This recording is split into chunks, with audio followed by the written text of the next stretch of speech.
Hello student.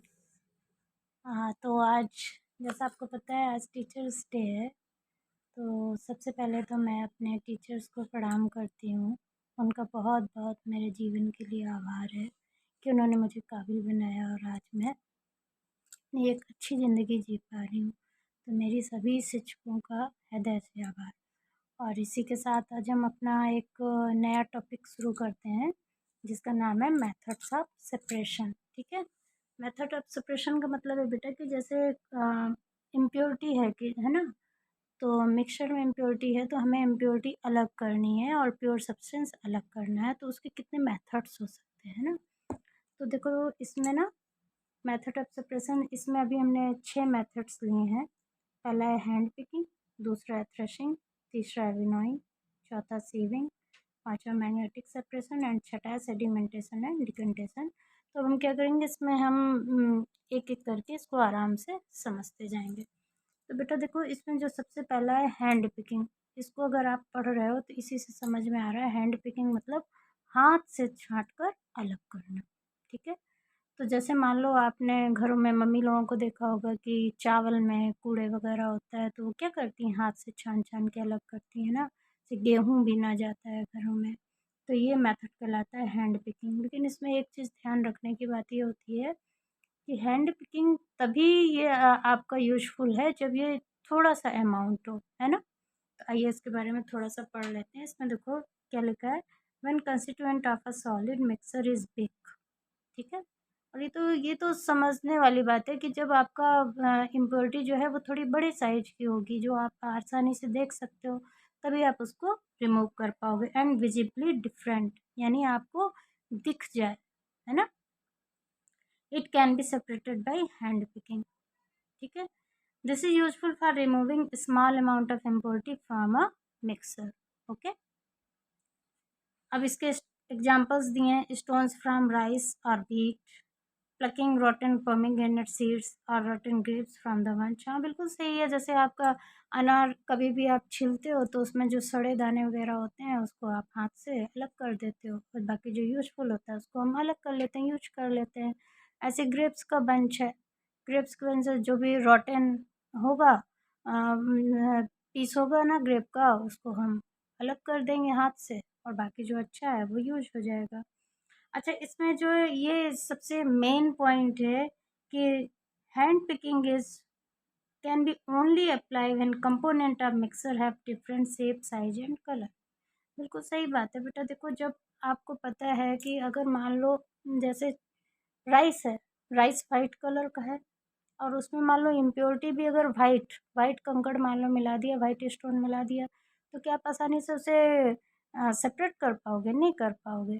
तो इसमें ये ऐसी कंडीशन है कि ये तभी अप्लाई हो सकता है जब उसका डिफरेंट शेप हो यानी साइज भी उसका अलग हो, छोटा हो या बड़ा हो।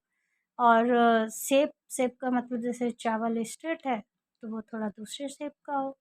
और कलर आपको समझा ही दिया है। तो ये इसमें ये इसका एक कंडीशन है कि this technique can be apply only when component of mixer of different shape size and colour. ठीक है। तो ये तो आपका हो गया हैंड पिकिंग। अब दूसरा आता है बेटा देखो थ्रेशिंग। थ्रेशिंग में क्या होता है कि आपने गाँव में देखा होगा जाकर, तो गाँवों में आपने देखा होगा कि जैसे धान वगैरह होता है ना तो उसको वो लोग काट के एक जगह रख लेते हैं, है ना। और फिर उसके बंडल बनाए जाते हैं। तो बंडल बनाने के बाद फिर आपने देखा होगा कि उसको एक तरफ से पकड़ के और उसको ज़ोर-ज़ोर से पटका जाता है। तो पटकने से क्या होता है कि जो भी उसके ग्रेन्स होते हैं वो अलग हो जाते हैं और जो कूड़ा होता है वो अलग हो जाता है।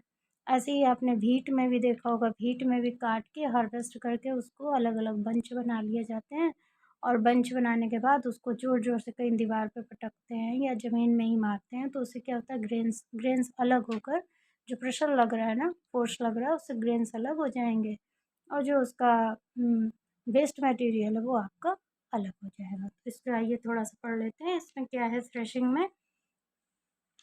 देखिए इसमें threshing is a process in which we separate grains from the stalks. ठीक है। For example bundle of paddy जिसे राइस कहते हैं और व्हीट। अब इसमें भी वही कंडीशन है कि threshing can be only apply to separate out grain from the stalks. इसमें केवल ग्रेन को ही आप भूसे के साथ अलग कर सकते हो। ठीक है, तो ये आपकी हो गई थ्रेशिंग। अब तीसरी आ जाती है विनोइंग। विनोइंग में देखो बेटा, इसमें क्या होता है कि इसमें विनोइंग में हम विंड का यूज करते हैं।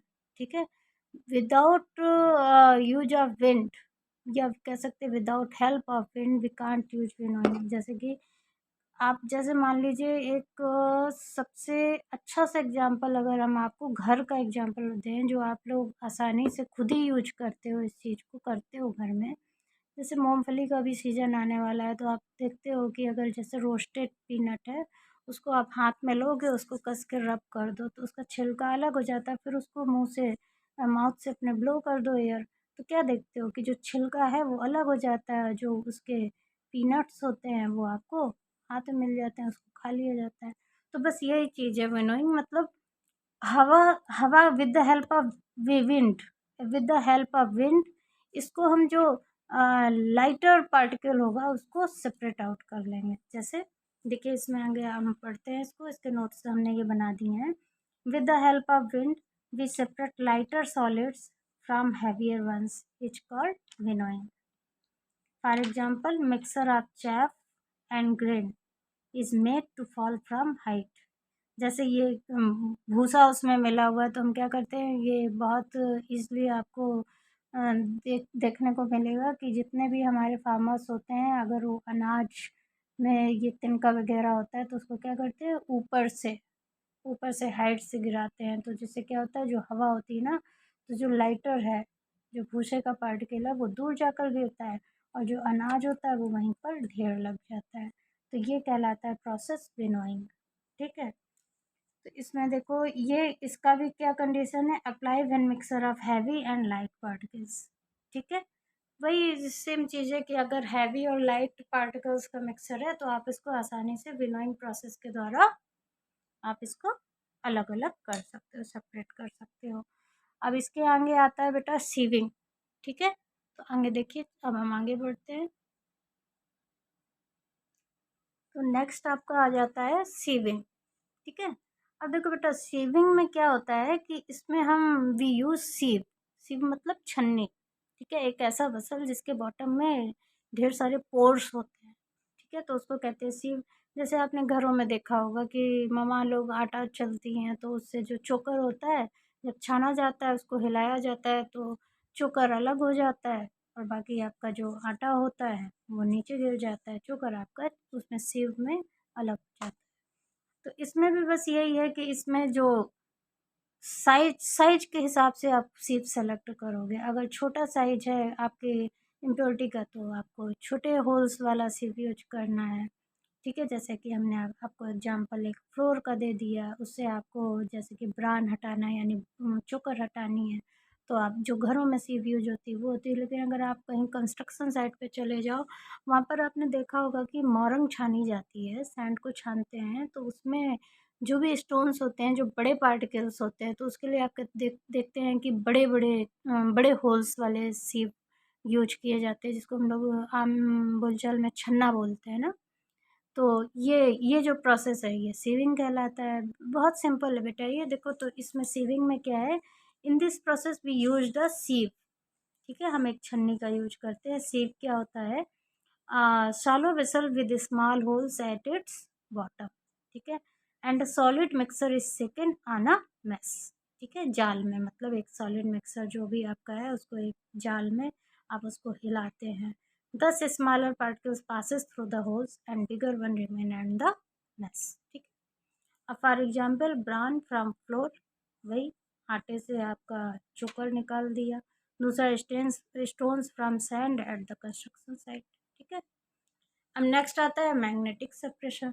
तो देखो बेटा मैग्नेटिक सेपरेशन में क्या है कि इसमें जो आपकी आयरन फिलिंग वगैरह की जो इम्प्योरिटी होगी, उसको with the help of magnet we can separate iron filings from the mixture. ठीक है, तो इसको मैग्नेटिक सेपरेशन को समझ लेते हैं कि इसमें अ मैग्नेट इज यूज्ड।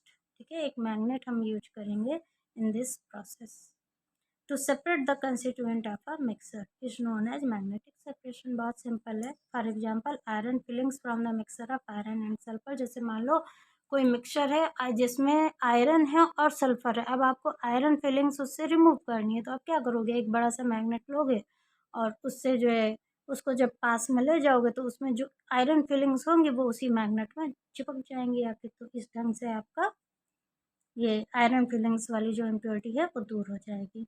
ऐसे ही scrap iron in scrap yard, जैसे कहीं आपका ये कूड़ा घर है, कबाड़ खाना है, उसमें काफ़ी सारे आयरन का कचरा भरा हुआ है, तो उसमें बड़े साइज का मैग्नेट ले लेते हैं, घुमाते हैं उसको, तो उससे क्या होगा, जो भी आपका आयरन है वो उसमें मैग्नेट चिपक जाएगा और वो रिमूव हो जाएगा इस ढंग से। ठीक है।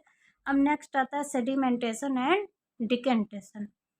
बेटा देखो, सेडिमेंटेशन एंड डिकेंटेशन ये बहुत ही आम, आप मतलब ये देखो, जैसे आपने देखा होगा कि कहीं कहीं नलों पर गंदा पानी आता है, उसमें पानी में बालू आती है ना, आती है ना, तो उसमें हम लोग क्या करते हैं कि उसको बाल्टी में भरकर उसको रख दिया जाता है, रस्ट करने दिया जाता है। तो थोड़े समय बाद देखते हो आप कि वो जो सैंड है वो नीचे बैठ गई है और पानी, साफ पानी ऊपर रह गया है। ऐसा होता है ना। तो वो जो बालू नीचे बैठ गई, जो सॉलिड पार्टिकल जो नीचे बैठ गया, वो कहलाएगा आपका सेडिमेंट। ठीक है, क्या कहलाएगा, सेडिमेंट। और ये जो प्रोसेस है ये कहलाएगा सेडिमेंटेशन। ठीक है। अब अब हम लोग क्या करेंगे, अब जैसे पानी जो पीना है तो हम वो ऊपर ऊपर का पानी धीरे धीरे बहुत ही स्लोली, हिलना नहीं चाहिए, एक दूसरे बर्तन से उसको निकाल कर, एक दूसरे बर्तन से निकाल के एक दूसरे वेसल में उसको कलेक्ट कर लेंगे, केवल प्योर वाटर। तो वो हमारा जो ये जो प्रोसेस है ये कहलाएगा डिकेंटेशन। ठीक है, सेडिमेंटेशन एंड डिकेंटेशन। तो इसको थोड़ा सा हम लोग आइए पढ़ लेते हैं। सच सॉलिड लिक्विड मिक्सर, इसमें एक बात याद रखना, सेडिमेंटेशन और डिकेंटेशन में सॉलिड सॉलिड नहीं होगा, इसमें एक सॉलिड होगा, दूसरी लिक्विड होगा। ठीक है। तो such solid liquid mixture in which the solid is heavier than the liquid. देखो बेटा, हैवी जब होगा तभी सॉलिड नीचे बॉटम पर बैठेगा जाके। ठीक है, और लिक्विड आपका ऊपर रह जाएगा, इसलिए ये लाइन बहुत ज़रूरी है। Solid is heavier than the, for example sand and water. देखो इसमें क्या है, sand and water. Allow this, अब हमने ये एक ऐसा ले लिया है मिक्सर जिसमें सैंड और वाटर है, तो allow this mixer of sand and water to take rest for some time. ठीक है, हमने उसको रेस्ट करने दिया। After some time we will watch that sand is settle at the bottom and water remains over it. Water उसके ऊपर रह गया और सैंड नीचे आकर आकर बैठ गई। This process is called sedimentation. Okay, and solid layer eight the bottom is called sediment. जैसा हमने अभी आपको बताया कि ये आपका एक बकेट है, इसमें पहले गंदा गंदा वाटर था, जिसमें वाटर में सैंड मिली हुई थी, थोड़ी देर रेस्ट करने दिया तो आप देखोगे कि नीचे ये यहाँ पर सैंड बैठ गई है ना।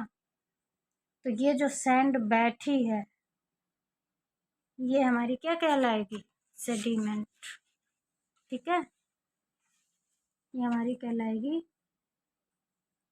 सेडिमेंट।